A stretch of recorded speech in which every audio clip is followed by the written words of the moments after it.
Hey, what's up? It's Tati. Let's talk Ring of Honor. First things first, the show actually started a little over an hour late. Whoever it is that's in charge of pressing play for the stream must have just been busy. People kept hitting up, AEW Ring of Honor on social media for somebody to do something about the stream. And it was about like a half an hour after the show should have started before they acknowledged that there was something going on and they were trying to fix it. So it didn't come on until after the next hour. And I could have still been taking my nap had I known all this was going to be going on. But whatever. The show actually was pretty good. Was it tense across the board? No. But we had some bangers on here. Starting with the first match, which was Trent Beretta versus Peter Avalon. Now, I didn't think much of it. I do enjoy Trent Beretta in the ring. He's somebody that I feel like is underrated. He's someone who should have had gold in WWE, should have had gold in AEW, and for whatever reason, it's just not happening. He went against Peter Avalon, and I didn't think much of Peter either because usually when he comes out, it's just squash matches, and he ends up losing. Last night, he was on Dynamite, and he got in the ring, and he was thrown out the ring, and that was literally it. But they have a really great match that the crowd was absolutely going crazy for. And I was thoroughly surprised to see Peter more in a serious light here.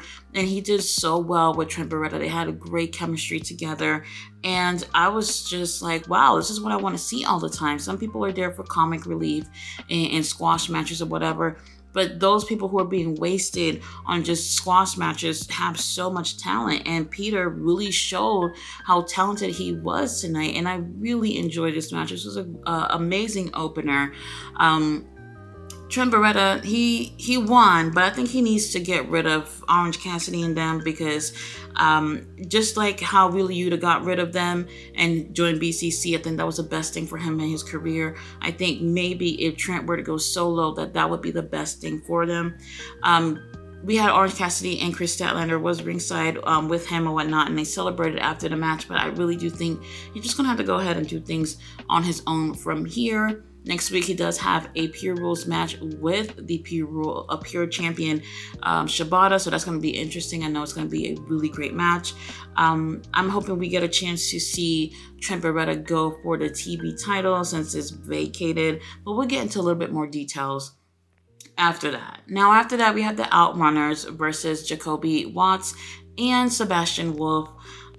This was too short, and I really like Jacoby. He's someone when he's on the mic, he have this voice. He has this presence. Well, I don't want to say his presence, but it's something about him that feels like, okay, there's a lot of potential here. If we try to find like the right thing for him, something really good can come out of this. So I really did enjoy him in the ring, and I also enjoyed his time on the mic. He just has like something that it's like, I would definitely spend a little time on him to see what we can get out of him. But this was a little bit longer than the typical squash match. And I kind of find it to be a little bit strange because usually the Outrunners are in squash matches. They are super, super talented. They got that 80s wrestler vibe that I really, really like. It's cheesy or whatever, but I think they do the whole thing well, and I enjoy them. But the Outrunners take the win, and later on they let everyone know that they're going to be putting everyone in the tag division on notice. They have something special, I do believe, and if AEW or Ring of Honor would just take the Ring of Honor tag division seriously, we can get some really great things out of so many teams over there. Now after that, we do have Emmy Sakura versus Rebel Kell. Emmy is like my height, which I didn't know. I think she's like 5'2", 5'3". I'm 5'3". And Kell is like 6 foot. Well, maybe 6 foot on the dot. I'm not 100% sure. So you can see the height difference. It's like insane.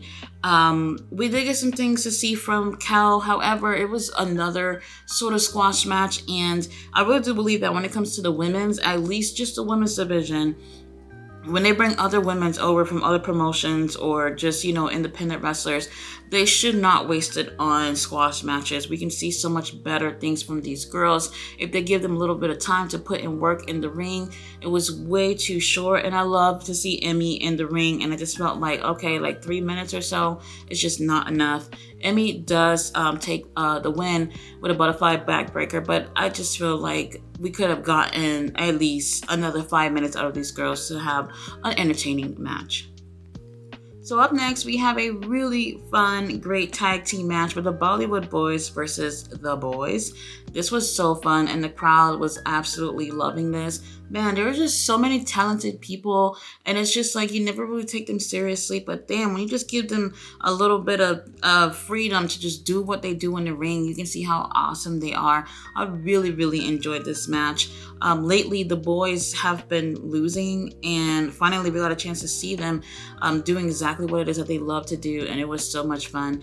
And the Bollywood boys too, they lost their first match in Ring of Honor a couple of weeks ago, and I was disappointed with that because they're super talented as well. And tonight we get a really fun match with the boys, and for finally we got a full audience here. I think this might have been filmed maybe before Dynamite, I want to say, because it looked like it was before Dynamite. And everybody was in their seat, everybody was participating, so that helps the match feel much better. Wasn't sure who was going to take the win with this one, but the boys end up winning, and I really did enjoy this. Now, after that, our homie Tony Khan is letting us know what's going on with the TV title. Obviously, Samoa Joe relinquished the title, so it's vacant right now. And he announced that there's going to be a series of eliminator matches. And I believe it's 6 matches. The winner from each match will go on to a survival of the fittest 6-way match at final battle pay-per-view. Whoever wins that match at the pay-per-view will be the TV champion. I would love to see Trent Beretta in there. I would love to see him win it, if anything. I would love to see Ethan Page in that match as well. I would love to see Josh Woods. Dalton Castle, I can see him in that as well. Trying to think who else would be great for this. Tony Nese is another one who's great. I don't know if they will have Tony Nese and both Josh Woods in that match, since they're, part of the same faction or whatnot, but those would be some great people who would be on there. Shane Taylor is another one that could be on there. Lee Moriarty as well. If they play their cards right, hopefully we get a really great champion moving forward. And I don't want to see no AEW people in that eliminator match and end up winning that whole thing, because if that happens, I'm just going to be so fucking mad. And I'm going to be at the pay-per-view too. So if I'm going to start booing people, I'm going to have to get a megaphone and start booing, because I'm not going to be happy if someone who is typically on AEW ends up winning the TV title. Up next, we had Athena and Billy Starks versus Brooke and Johnny Robbie. This, I'm so glad, was not a squash match, because like I said, whenever they start bringing these local talent into the ring, usually it's a squash match. And like I said, I don't think it's a good thing, especially when it comes for the women's division. So we got a chance to see some good stuff from Brooke and Johnny, but obviously Athena's team is going to take the win. Now, Athena does win with a Despicable Me, but what was surprising here was as soon as the match was over, here is Billy Starks, I'm about to say Ricky. Billy Starks, she comes and attacks one of the girls, and Athena is actually pretty surprised, and she's like, well, if you attacking them, I'll join you. So they both end up attacking their opponents after the match. So it's really interesting to see how much Billy has changed. You can still see that she's struggling with the change a little bit, but she's definitely trying to impress Athena. Now, later on, Athena tells Lexi and Billy that they cannot be minion training forever, and that they're going to have to step it up or get stepped on. So Athena looks like she wants to see bigger and better things from both these girls, and they kind of feel a little confused because they're thinking that they're doing everything that Athena wants, but Athena is looking for so much more. Now, after that, we do have Ethan Page backstage about to give us another promo about how he's all great or whatever. But then here comes Mark Sterling and Tony Nese interrupting him. And somehow Ethan Page Not doing this intentionally, but he got himself into another match with Tony Nese. This time, there should be no interruptions from like Mark Sterling or from Josh Woods. Just want a clean fight. But then after he ends up, challenging Tony Nese to a clean fight, then he wishes that he never did that, because now he feels like he is not getting up in the company. He's putting himself down by putting himself in a match with Tony Nese. Honestly, bro, you're the one who challenged him, so you should be mad at yourself. Up next, we have the Renegades versus Rachel Ellering and Layla Hirsch.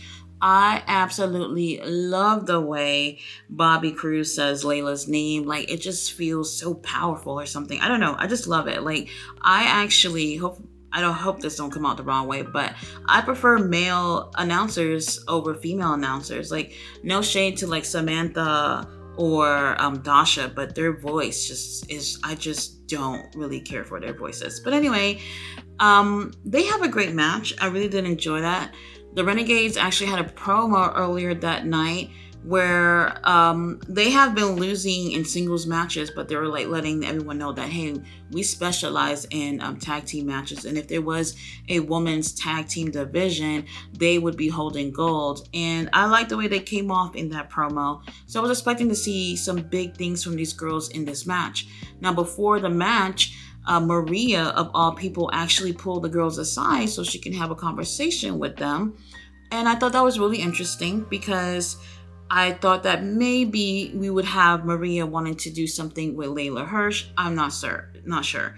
Now, the match is great, but you can tell Layla and Rachel, they're not necessarily friends. They don't have any tag team experience with each other, so they don't look great as a team, but I felt like they look great individually, while we have the Renegades, who they look great individually, but they look best together as a team. So that was an interesting dynamic between both of those teams.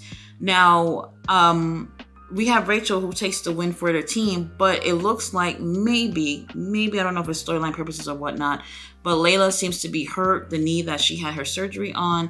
She was outside the ring and she took off her brace, and she seemed to be in a lot of pain, and the doctors and Maria and the ref and them, they were checking on her to see if she was okay, and they ended up assisting her to the back. I don't know if this is real or not. If it's part of the story, then I guess I can understand. But if she's hurt, I hope that she's going to get well soon, because that would be really unfortunate, because I really enjoy her in the ring. She's someone that I would actually love to see on AEW TV, because she's really, really great in the ring. So if she's not doing great with her knee, I hope she gets well soon. Now, after that, we have another squash match, unfortunately. Marina Shafir versus Amina. This was quick. Marina wins with a sleeper, and while she got the sleeper on this chick, she's fading, and Marina just gives her a kiss on the head, and this lady's barely able to stand up. I don't know what it was, but I thought that was actually kind of funny, and Marina looks really, really dominant doing that, so that was cool. But I don't like seeing 2-minute matches. It's not fun. Now, after that, we have my second favorite match of the night. We had Christopher Daniels and Matt Sydal versus El Hijo de Vikingo and Commander. Oh my God, if y'all missed this, please go back. This is like a pay-per-view quality match on a fucking Thursday night. The chemistry between the teams were absolutely on point. Now, Commander and El Hijo de Vikingo, they haven't been tagging much. They just started recently tagging. However, their chemistry is like they've been tagging just as long as Christopher Daniels and Matt Sydal have been tagging. Everything was like 100% perfect with this match. Everything was just so good. The crowd was absolutely behind this. One of my favorite things that they did was a double 619 on Christopher Daniels. I thought that was so cute. Really great match, man. I was not expecting for Commander and El Hijo de Vikingo to have perfect chemistry like that. It almost felt like all four of these guys came together and practiced this match like a million times before they actually had it. I doubt that's what happened, but man, it just was so flawless. I really did enjoy this. Now, it was fun. It was fun. Like I said, second favorite match of the night. This would have been really cool to see on a pay-per-view. There's no story between these guys, but it was great. Now, I was really surprised to see Christopher Daniels and Matt Sydal take the win here. I mean, honestly, it was 50-50. It could have gone anywhere, but I just was a little surprised to see that. But we all really got a real treat with seeing such a damn near excellent match. It was really, really cool, and everyone, adhered to the code of honor after that match. It was amazing. But now let's talk about an even more amazing match. Dalton Castle versus Eddie Kingston for the Ring of Honor World title. All right, so we had an amazing pay-per-view quality match between Dalton Castle and Eddie Kingston. I'm not gonna lie. I've been looking at Eddie being champion as in he just shows up, have a match, and leave. But that might be the case. But so far, everyone that he's had a match with, he's actually put them over at the same time. And I just don't know what it is, but it absolutely works. Obviously, Kingston is holding a New Japan title as well, and he's defending that too. So we're not seeing him as much as I personally would love to see a reigning defending champion.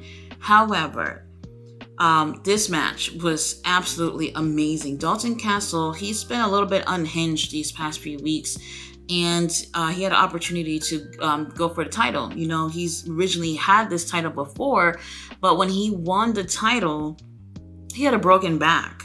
And I forgot how long he was champion. I think like maybe 5 months or so with a broken back. And he absolutely refused to vacate that title because he had finally got what he had wanted. But unfortunately, he was not doing well in terms of, his injury. It is what it is. And he looks to have that title again, being obviously in much better shape this time around. When I tell you, Dalton Castle came in that ring and was like, hey, I'm not here for no shits and giggles. I'm not here to make nobody laugh. I'm here to get some gold. And he was absolutely serious the entire time. We had the boys ringside, but there was no foolishness, nothing going on here. This was straight up two dudes grappling in the ring. And this is the type of shit that I love. When I say I love shit like this in pro wrestling, this is stuff that I look out for. And I was so surprised how ambitious Dalton Castle was here. He didn't come off as a heel, but he came off so freaking hungry to win that title. And I think maybe Eddie Kingston didn't realize was going to be the case with Dalton Castle coming into this match. You guys know Dalton Castle, he comes out, he's, with the chickens and they're doing their little, funny gimmick stuff or whatever. But this time, Dalton is like, hey, I'm serious. I want this title. And the crowd was absolutely divided between Dalton and Eddie. Half the crowd is chanting for Eddie. The other half is chanting for Dalton. And I was just like, whoa, okay. I know these two guys are really, really loved in the wrestling world, but I thought that people would be a little bit more behind Eddie so that he could, retain his title. But man, it was literally 50-50 with these guys. And I'm not gonna lie, I actually liked the serious side of Dalton in this match because something about it just came off to be so much more serious than usual. And I felt like that aspect made the match feel like a pay-per-view quality match. Eddie Kingston does retain his title after giving a third back fist. For whatever reason, I always feel like, I don't know if that's really a finisher. Like, it just doesn't feel like a finisher. But I'm not gonna lie, if somebody gave me a back fist, they would definitely finish me. I know that for sure. But when it comes to wrestling, I just don't know if that's a perfect finisher or not. Amazing match, man. If anything, I'm more impressed with Dalton in this case because he literally tapped into another type of energy to give us his best in this. And I was just like, whoa. And kudos to Eddie too. This match does puts over Dalton, but he had that match with Angelico and that put him over too, where I was absolutely impressed with Angelico as well. Someone that you never thought could go for the world title. And Eddie really helped this guy, looked absolutely great. And Ring of Honor, they did the right thing by pushing him in that situation too. But man, if you miss this main event and also the match before it with Matt Sydal and Christopher Daniels and Eddie Hill, Debbie Kingo, and Commander, definitely watch that. The Bollywood Boys and The Boys was another really great match. Trent Beretta versus Peter Avalon was another really great match. Like, some really big bangers that kind of makes you feel like, you know what, there are some pointless squash matches on this card, but those other matches that really, really stood out, those things just made the whole show worth it. And I'm so curious to see what we're going to get at the Final Battle pay-per-view. Now, after the match, obviously Dalton seems a little distraught about losing, but Eddie gets on the mic and he tells Dalton to, let's shake hands and dedicate this to Brody Lee. And, the crowd is cheering for Brody. Then they end up shaking hands or whatnot.